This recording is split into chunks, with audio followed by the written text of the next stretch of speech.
Mabilis na kumalat online ang mga usap-usapan tungkol sa umano'y tensyon sa pagitan ni Jericho at Kim Chu matapos mapansin ng ilang netizens ang pagbabago sa kanilang social media interactions.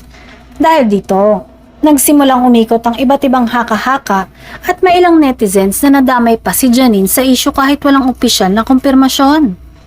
Ayon sa mga tagahanga, wala namang malinaw na ebidensyang nag-uugnay kay Janine sa anumang hindi pagkakaunawaan.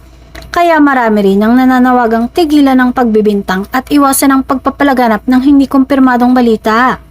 Sa ngayon, nananatiling tahimik ang mga kampo ng mga artista tungkol sa issue, habang umaasa naman ang fans na matapos na ang kontrobersya at maibalik ang atensyon ng publiko sa kanilang mga proyekto at karera. Sa huli, paalala ng marami, hindi lahat ng nakikita online ay agad dapat paniwalaan lalo na at on-air ito, lalo na kung walang direktang pahayag mula sa mga taong sangkot.